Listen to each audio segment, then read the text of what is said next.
अरे तुमच्या असेल तर उद्या नरेंद्र मोदी साहेबांच्या गावात दाखवा। किंवा विदायच्या अगोदर जसा फडफड करतो ना तशी ह्यांची फडफड सुरू झाली। बड़े बड़े तूफान थम जाते हैं जब आग लगी हो सीने में। बीड लोकसभेचे महाविकास आघाडीचे अधिकृत उमेदवार बजरंग बाप्पा सोनवणे यांच्या प्रचारार्थ आष्टी येथे राष्ट्रवादी काँग्रेस पक्षाचे प्रदेशाध्यक्ष, ज्यांनी राष्ट्रवादी काँग्रेस पक्ष हा पक्ष नाही तर तो परिवारही भावना महाराष्ट्रातील प्रत्येक कार्यकर्त्याच्या मनामध्ये रुजवली असे आदरणीय जयंत पाटील साहेब, छत्रपती शिवाजी महाराज आणि छत्रपती संभाजी महाराज यांचा इतिहास, खरा इतिहास घराघरापर्यंत ज्यांनी पोहोचवला ते खासदार डॉक्टर अमोल कोल्हे साहेब, आदरणीय व्यासपीठ। मी सर्वांचीच माफी मागतो कारण वेळ भरपूर झालाय, नाहीतर अण्णासाहेब होतं, परमेश्वर काका आहेत, एन जाधव साहेब आहेत, ही सगळी मंडळी पवार साहेबांवर प्रेम करणारी मंडळी आहे। कुणी कुठेही गेलं तर ही लोक शरद पवार साहेबांच्या सोबत राहणारी मंडळी आहे। पण आपल्याला वेळ भरपूर झालाय, बरं वेळ करायचं कारण बन साहेब दीपक भाई, हुकुमशाही देशात 24 नंतर लागणार आहे, पण या बीड जिल्ह्यात हुकुमशाही आता सुरू केली ह्या लोकांनी। आता छवडारडीचा डाव सुरू झालाय की आपल्या लोकांच्या गाड्या अडवल्या जात आहेत, कुठे आरटीओला उभा करताय, कुठे पोलिसांना निवडणूक आयोगाला पाठवताय।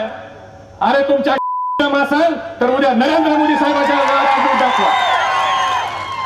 सत्तेचा एवढा माज, एवढी मस्ती, एवढा अहंकार हे चांगलं नाही। तुम्ही किती त्रास द्यायचा तर त्रास द्या, तुमचे दिवस आता थोडे राहिलेत। दिवा विजायच्या अगोदर जसा फडफड करतो ना तशी ह्यांची फडफड सुरू झाली। पण नोव्हेंबरच्या नंतर परत राज्यात आम्ही आहेत, अधिकाऱ्यांनी देखील लक्षात ठेवावं, परत गाठ आमच्याशी आहे, आम्ही कुणाच्या नादाला लागत नाही आणि आमचा नाद पुरा केल्याशिवाय सोडत नाही। लोकशाहीच्या पद्धतीने निवडणुका होऊ द्या, तुमच्या सभेला लोक घेऊन जातायचा, पण आमच्या सभेला येणारे लोक थांबवत आहे। तुमच्या पायाखालची वाळू घसरली साहेब, आमच्या जिल्ह्याच्या पालकमंत्र्याला तर ते पालकमंत्री झाले, पालकमंत्री स्वतः या जिल्ह्याचं मालक समजायला लागले। भाषणामध्ये सरपंचाला दम देत आहेत की निधी देणार नाही।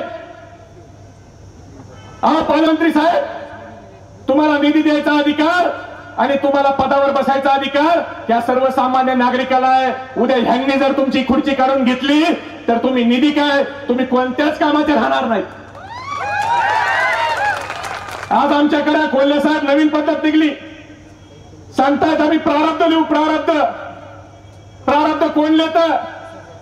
ईश्वर लिहितो, अल्लाह लिहितो।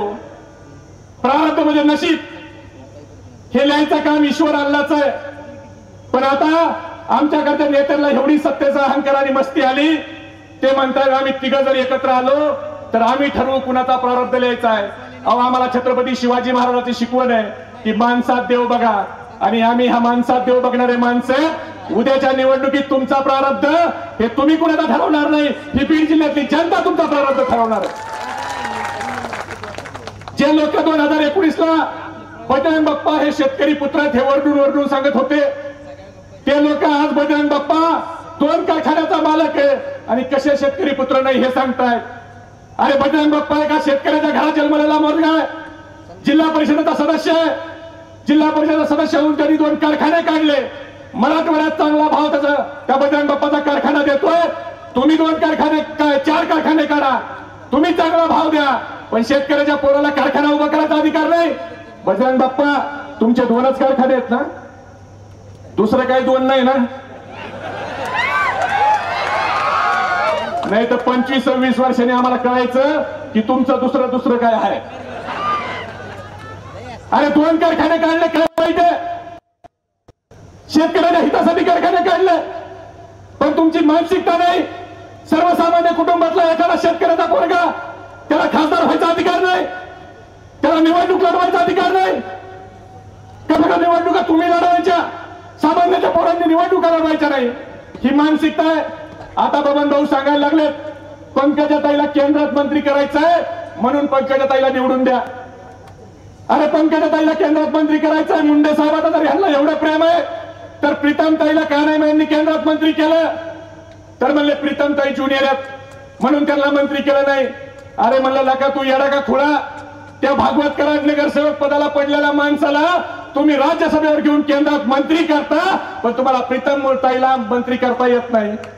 म्हणजे भारतीय जनता पार्टीला स्वर्गीय गोपीनाथ मुंडे साहेबांचा वापर हा फक्त निवडणुकीत करायचा असतो.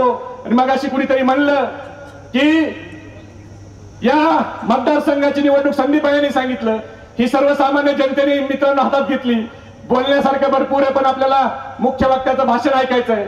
पण जे आपल्याला त्रास देतात ना त्यांना मला एवढंच सांगायचंय की आम्ही हे मानणारे माणसं आहेत. ना तकलीफ ना संघर्ष, ना तकलीफ हो ना संघर्ष हो तो क्या मजा है जीने में. अरे बड़े बड़े तूफान थम जाते हैं जब आग लगी हो सीने में. तुम्ही आम्हाला त्रास देताय, पण एक गोष्ट लक्षात ठेवा, कुछ देर की खामोशी है फिर शोर आएगा. अरे गद्दारो, तुम्हारा तो सिर्फ वक्त आया है, हमारा दौर आएगा. ही गोष्ट लक्षात ठेवा. आणि आपल्या सगळ्याला शेतकऱ्याचं पोरगा बजरंग बाप्पा हे लोकसभेत पाठवायचंय. त्यासाठी गावागावात जाऊन आपल्याला प्रचार करायचा आहे. आता पैशाचा वापर होईल, ताकदीचा वापर होईल, पण ही बीड जिल्ह्यातली स्वाभिमानी जनता आहे यावेळेला ऐतिहासिक क्रांती केल्याशिवाय राहणार नाही.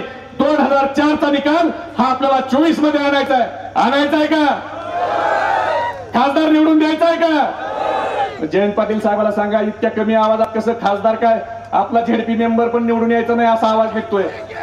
खासदार निवडून द्यायचा आहे का? मग मी घोषणा देतो, हात वर करून घोषणा द्या.